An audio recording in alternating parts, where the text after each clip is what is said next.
हर हर महादेव दोस्तों, जय माँ गायत्री। हमारे चैनल शिव गायत्री महातंत्र पर आप सभी दोस्तों का, आप सभी साधकों का एक बार फिर से पुनः स्वागत। हमारे चैनल पर जो कुल देवी एवं कुल देवता की श्रृंखला चलती आ रही है, उसी विषय पर आज हम चर्चा करेंगे कि अपने कुल देवी एवं अपने कुल देवता जिन्होंने हमारे कुल वंश परिवार का त्याग कर दिया है, उन्हें पुनः किस प्रकार स्थापित किया जाए, किस माध्यम से उन्हें पुनः संतुष्ट करके अपने कुल वंश में पुनः बुला लिया जाए। तो यदि आप विश्वास मानेंगे, तो यदि आपने सच्चे भाव से यह ज्ञान को प्राप्त करना चाहा है कि मैं किस प्रकार अपने कुल देवी एवं कुल देवता को स्थापित करूं अपने कुल में, वंश में, परिवार में, तो आपने मन से उन्हें पुनः स्मरण कर लिया है और अब केवल काम बच गया है कर्म कांड का। अर्थात मन के तल से आपने अपने कुल देवी एवं कुल देवता से क्षमा याचना कर ली है। अब केवल कार्य बाकी है कि कर्म कांड द्वारा उन्हें पुनः किस प्रकार स्थापित किया जाए। तो कुल देवी अथवा कुल देवता स्थापना हेतु सर्वप्रथम आपको यह पता रहना चाहिए कि आपके कुल देवता अथवा कुल देवी कौन है। यदि आपको इस बात का ज्ञात है कि आपके कुल देवी एवं कुल देवता कौन है, तभी आप उनकी पुनः स्थापना कर सकते हैं। अन्यथा किसी के भी कह देने पर, किसी के द्वारा भी मान लेने पर आप यह कर्म कांड को संपूर्ण नहीं कर पाएंगे। आपके जो कुल देवता हैं अथवा कुल देवी हैं, उनका वास्तविक ज्ञान आप ही के परिवार में, आप ही के कुल वंश में जो बड़े बुजुर्ग हैं उन्हें ही ज्ञात होगा। अन्यथा बहुत लोग ऐसा दावा करते हैं कि वे आपके कुल देवी अथवा कुल देवता का नाम बता सकते हैं, पर उनमें से भी 90% लोग केवल आपको मिथ्या बात बता देते हैं। केवल 10% लोग ही होते हैं जो शक्तियों द्वारा, अनुभव द्वारा आपको आपके कुल देवी कुल देवता का नाम बता पाते हैं। तो अब बात आती है कि इस प्रयोग को, इस कर्म कांड को, इस विधि को आप कब कर सकते हैं। यह कुल देवी एवं कुल देवता की स्थापना की जो विधि है, इसे केवल आप 2 समय में ही 3 तिथि पर कर सकते हैं। या तो चैत्र नवरात्र को, या तो शारदीय नवरात्र को, और तिथि होगा सप्तमी, अष्टमी अथवा नवमी। चैत्र नवरात्र और शारदीय नवरात्र के सप्तमी, अष्टमी और नवमी तिथि को ही आप यह प्रयोग कर सकते हैं। अन्य किसी दिन कुल देवी अथवा कुल देवता की स्थापना नहीं होती। वरन उन्हें पूजा देने का बहुत सारा तिथि हो सकता है, पर जब बात उनके स्थापना की आती है तो केवल सप्तमी, अष्टमी एवं नवमी को ही आप उनकी स्थापना कर सकते हैं। समय क्या होगा? समय सदा सुबह ही होगा। इसमें आपको मुख्य तौर पे जो आवश्यकता होगी वह समझ लीजिए। यदि आपके कुल देवी केवल हैं तो उनकी मूर्ति, और वो भी तो चांदी की। यदि आपके कुल देवी एवं कुल देवता दोनों हैं तो उन दोनों की मूर्ति चांदी की। अब एक बात जानिए, यदि आप उनकी मंदिर में स्थापना करा रहे हैं, आप सभी अपने परिवार कुल वंश के लोग मिलकर एक मंदिर में स्थापना करा रहे हैं, तो आप बड़ी मूर्ति भी रख सकते हैं। लेकिन यदि आप अपने किसी घर के कोने में उनकी स्थापना कर रहे हैं, तो जो मूर्ति है उसका जो आकार है वो अंगुष्ठ मात्र का, या बहुत तो उससे थोड़ा बड़ा होना चाहिए। ज़्यादा बड़ी मूर्ति आप कुल देवी कुल देवता के रूप में घर में स्थापित नहीं कर सकते। इसके अतिरिक्त आपको चाहिए सुपारी और चांदी की एक डिबिया। अगर कुल देवी हैं तो 1 सुपारी, अगर कुल देवी कुल देवता दोनों हैं तो 2 सुपारी और 2 चांदी की डिबिया। अब बात आता है कि यह कर्म कांड, यह प्रयोग, स्थापना कहाँ कराएं। तो यदि पहले से ही आपके कुल देवी अथवा कुल देवता का कोई पुश्तैनी मंदिर बना हुआ है तो आप वह प्रयोग वहीं पर करेंगे, आप घर पे नहीं करेंगे। और यदि कहीं ऐसा स्थान या मंदिर आपके कुल देवी कुल देवता का नहीं है तो आप अपने घर के पूजन कक्ष के किसी एक कोने में उनकी इस विधि से स्थापना कर सकते हैं। एक और बात जानिए, यदि आपके परिवार का कोई पारंपरिक या फिर सदियों से चला आता हुआ कोई ब्राह्मण का परिवार है, या कोई पंडित ऐसे हैं जो सदियों से आपके कुल में पूजा पाठ कराते आए हैं, तो आप यह पूजा स्थापना विधि उन्हीं से करवाएंगे। यदि ऐसे कोई पंडित, ब्राह्मण या आचार्य का चलन आपके कुल में नहीं है तो आप स्वतः यह प्रयोग कर सकते हैं। अब इस प्रयोग में, इस महापूजन में भोग के रूप में क्या लगेगा, तो यह डिपेंड करेगा कि कौन सा स्वरूप है जिसे आप स्थापित कर रहे हैं। फिर भी प्राय जो नॉर्मल भोग होता है वह जान लीजिए।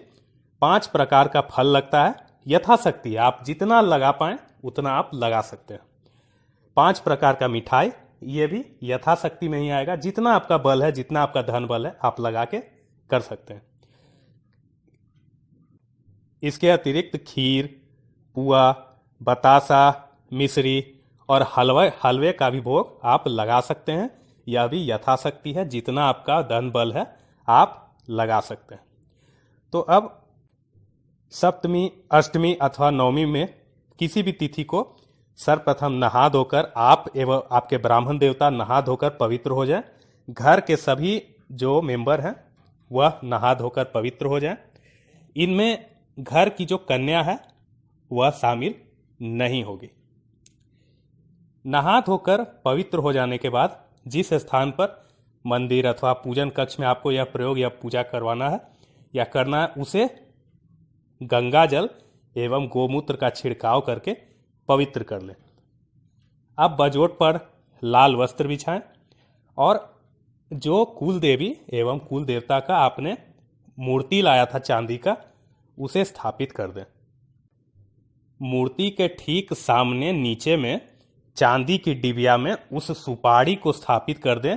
इसे आपको अपने कुल देवी और कुल देवता के समान आदर सम्मान देकर रखना है। अब मूर्ति एवं सुपारी पर 5 बार मौली का धागा बांधें। यह क्रिया करने के उपचार मूर्ति एवं सुपारी को पंचोपचार द्वारा पूजन करें। यह जो सुपारी है यह प्रतीक है आपके कुल देवी का अथवा आपके कुल देवता का अथवा दोनों का, जिसे बाद में पूजन संपन्न होने के बाद आप प्रतीक रूप में अपने भंडार गृह, अपने लॉकर में स्थापित करेंगे और यह जो मूर्ति है उसे आप अपने पूजन कक्ष में या मंदिर में स्थापित कर देंगे। तो पंचोपचार पूजन करने के बाद अब बात आती है कि आपने कुल देवी एवं कुल देवता के रूप में किन्हें स्थापित किया है। ध्यान से समझ लीजिएगा। यदि पंच देवों में से ही अधिकतर कुल देवी कुल देवता होते हैं, तो यदि आपके कुल देवता गणेश जी हैं या माता भगवती हैं या शिव जी हैं या विष्णु भगवान हैं या राम हैं या कृष्ण हैं या भैरव जी हैं या हनुमान जी हैं, तो इनकी पूजन पद्धति अलग अलग होती है। इसके लिए इस वीडियो के अंत में आपको एक किताब दिखेगा। उस किताब का नाम है नित्य कर्म पूजा प्रकाश, जिसमें आपको इन सभी का पूजा विधान मिल जाएगा। एक बात और ध्यान रखिएगा कि इस किताब में, इस पुस्तक में देवी पूजा का जो दुर्गा पूजा विधान दिया है, उसी से आप देवी के किसी भी स्वरूप को कुल देवी के रूप में स्थापित कर सकते हैं। उदाहरण के तौर पर यह समझिए, मान लीजिए आपकी कुल देवी शीतला माता है, तो उसमें वर्णित जो दुर्गा पूजा का विधान है आप उसी विधान से पूजा पाठ करेंगे, लेकिन दुर्गा न मानकर उनको शीतला माता का रूप देकर आप पूजा देंगे। ठीक इसी प्रकार यदि आप मनसा माता को या ज्वाला माता को अपनी कुल देवता के रूप में स्थापना करना चाहते हैं, तो इस पुस्तक में जो वर्णित दुर्गा पूजा है उसी के विधान के अनुसार आप पूजा करेंगे और उन्हें अपनी कुल देवी के रूप में स्थापित कर लेंगे। ठीक इसी प्रकार यदि आपके कुल देवता शिव जी हैं, तो इस पुस्तक में वैदिक शिव पूजन करके विधि दिया हुआ है और शिव पूजन करके विधि दिया हुआ है। आप उस विधि द्वारा शिव जी महाराज को कुल देवता के रूप में स्थापित कर सकते हैं। और अंत बात यह जानिए कि जो विष्णु पूजा का विधान है और लक्ष्मी पूजा का विधान है वो अलग अलग दिया हुआ है। तो यदि आप विष्णु पूजा करना चाहते हैं तो उसका विधान आपको यदि कहीं से मिल जाता है तो ठीक है, अन्यथा आप हमारे द्वारा भी विधान ले सकते हैं। व्हाट्सएप एवं टेलीग्राम या पर्सनल बात करने के दौरान भी ले सकते हैं। पर जिस विधि से आप विष्णु पूजन करेंगे, ठीक उसी विधि से आप भगवान राम की या भगवान कृष्ण की भी पूजा करके, जिन्हें लड्डू गोपाल बोला जाता है, अपने कुल देवता के रूप में स्थापित कर सकते हैं। अंत बात यह जानिए, देवता जैसे कि हनुमान, जैसे कि भैरव, जैसे अन्य देवी देवता भी होते हैं आपके कुल देवता के रूप में, तो जिनका पूर्ण रूप से आपको पूजन विधान नहीं मिल पाता है, सच्चे मन से पंचोपचार पूजन करने के बाद आप उनसे सच्चे हृदय से ऐसी प्रार्थना करें और सब लोगों से, जिन देवी का आप स्थापना कर रहे हैं या देवता का स्थापना करें, क्योंकि सच्चा भाव होता है इनसे क्षमा मांगने का और इनसे दिल के गहराई से प्रार्थना करने का कि जो भी आपके द्वारा या आपके कुल के द्वारा गलती हो गई उसे क्षमा कर दें और पुनः आकर कुल में स्थापित हो जाए। तो यदि विधान मिल जाए तो विधान द्वारा कर लीजिए, विधान न मिल पाए तो सच्चे मन से हृदय से प्रार्थना करते हुए पंचोपचार पूजन। पंचोपचार पूजन का अर्थ मैंने बहुत बार बताया है, फिर भी जान लीजिए। धूप, दीप, नैवेद्य, पुष्प एवं गंध द्वारा पूजन करके आप उन्हें प्रार्थना करके स्थापित कर सकते हैं। जब पूजन संपन्न हो जाए तो पूजन के अंत में जिन भी देवी देवता की आप उपासना कर रहे हैं उनका आरती अवश्य करें और आरती के बाद यथासंभव हो सके तो हवन अवश्य संपूर्ण करें। हवन के बाद कम से कम 9 कन्या को, 1 बालक को और 9 ब्राह्मण को यथाशक्ति जितना आपसे हो सके, कोई ऐसा बंधन नहीं है, उनको भर पेट भोजन कराएं। इसके साथ साथ अपने कुल के लोगों को भी भोजन कराएं और यथाशक्ति दक्षिणा प्रसाद देकर उन्हें तृप्त करें। पूजन संपन्न होने के बाद जैसा कि मैंने बताया था, पुनः एक बार जान लीजिए कि जो सुपारी होगी उसको डिबिया में रखकर आप अपने लॉकर में स्थापित कर दें और जो चांदी की मूर्ति आपने बनवाई थी उसे अपने पूजन कक्ष में स्थापित कर सकते हैं। यदि घर के पूजन कक्ष में रखिएगा तो अंगूठा बराबर होना चाहिए साइज उस मूर्ति का, और यदि मंदिर में रखना चाहते हैं तो कोई बंधन नहीं है, बड़ा सा बनवाइए, छोटा सा बनवाइए, मध्यम बनवाइए, आपके दिल के ऊपर है, आपके खर्च के ऊपर है। अंत में वह जो चांदी की डिबिया है उसको धन कोष में रख लें और यह प्रयोग कम से कम जो दोनों नवरात्र आता है, शारदीय नवरात्र और चैत्र नवरात्र, उसमें एक बार करें ही करें, तब आपके कुल देवी एवं कुल देवता परमानेंट रूप से आपके कुल में वापस आके स्थापित हो जाते हैं। हो सके तो दोनों नवरात्र पे कर लें और नहीं हो सके तो केवल एक नवरात्र पे ही कर लें।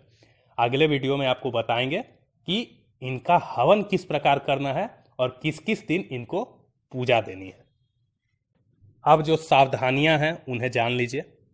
जिनकी कुल देवी अथवा कुल देवता पहले से ही किसी मंदिर स्थान पर स्थापित हैं, वे लोग इसे घर पे नहीं करेंगे, अपितु मंदिर स्थान पर जाकर ही करेंगे और डिबिया में जो सुपारी है उस स्थान पर पूजा करने के बाद घर पे ले आएंगे और लॉकर में स्थापित कर देंगे। कई बार ऐसा होता है कि हमारा जो पुश्तैनी मंदिर होता है वहां पर किसी कारणवश लड़ाई झगड़ा के कारण हम नहीं जा पाते और हमारे मन में ऐसा भाव आता है कि हम अपना कुल देवता अलग कर लेंगे। तो यह सोच जो आपने लाया मन में कि मैं कुल देवी कुल देवता को अलग करके अपने घर पे स्थापित करूंगा, वहीं से आपका पतन होना शुरू हो जाएगा। तो ऐसा न करें, आप उस स्थान पर जाएं, यथाशक्ति पूजन करें और प्रतीक के रूप में उस सुपारी को आप घर पे ले आएं, जिस प्रकार विधि मैंने बता दिया। जिनके कुल में किन्हीं पंडित, आचार्य या ब्राह्मण द्वारा कुल देवी कुल देवता की पूजा होती आई है, वे स्वयं इस प्रयोग को नहीं करेंगे, वे उन्हीं के द्वारा इस प्रयोग को करवाकर संपन्न करेंगे। अगली बात, यदि हालांकि पंचदेव में जो कुल देवी कुल देवता होते हैं उन्हें तो बलि पड़ती है, वो सात्विक बलि पड़ती है, जैसे खीरे की, जैसे कद्दू की। लेकिन यदि आपके कुल देवी कुल देवता बलि लेते हैं, अगर आपके पूर्वजों ने ऐसा बताया है, तो आप पूजा के अंत में जो विधि विधान है उसका बलि में प्रयोग करके और यथाशक्ति बलि दे सकते हैं। इसका प्रयोग सर्वसामान्य नहीं होता है, इसीलिए अपने पूर्वजों से, अपने बड़े बुजुर्गों से उसका विधान या फिर अपने कुल के आचार्य से, कुल के पंडित से पूर्ण विधान लेकर अंत में बलि को संपूर्ण करें। अंतिम में यह बात जान लीजिए कि कुल देवी एवं कुल देवता की स्थापना करना, उन्हें पूजा देना, यह कोई सामान्य पूजन जैसा नहीं है जो हम प्रतिदिन करते हैं। इसीलिए किसी श्रेष्ठ गुरु, किसी ज्ञानवान पंडित, ब्राह्मण अथवा जानकार व्यक्ति के दिशा निर्देश में नियम पालन के साथ इस प्रयोग को करें, अथवा जिस कार्य हेतु आप बनाना चाह रहे हैं, आपकी छोटी सी गलती, आपके किसी बड़े भूल के कारण वो पासा पलट भी सकता है और अच्छे होने के कारण उल्टा बुरा भी हो सकता है। तो बताने में कोई भूल चूक हो गई हो तो उसके लिए क्षमा कीजिएगा। मैंने यथाशक्ति जितना मेरे पास नॉलेज था, जितना ज्ञान था, सामर्थ्य था, उसके आधार पर यह वीडियो को बनाया है। और इसका छोटा सा एक अंत इस प्रकार आपको बताऊंगा कि बस सच्चे भाव से प्रार्थना रूपी माफी मांगकर उन्हें पुनः यदि आप आमंत्रण देते हैं तो बिना कर्म कांड के, बिना इतनी सारी झंझट के वो सदा के लिए आपके कुल में आएंगे। लेकिन अगर वो आपके कुल में इस बार आए तो पूर्ण मान सम्मान के साथ उनका स्वागत कीजिएगा। कभी कोई ऐसा कार्य नहीं कीजिएगा जिससे आपके कुल की मर्यादा का भंग हो। अंत में हर हर महादेव, जय मां गायत्री, जय जय गुरुदेव। यदि कोई बात न समझ में आई हो तो पर्सनली आप कॉल अपॉइंटमेंट द्वारा भी बात करके पूछ सकते हैं।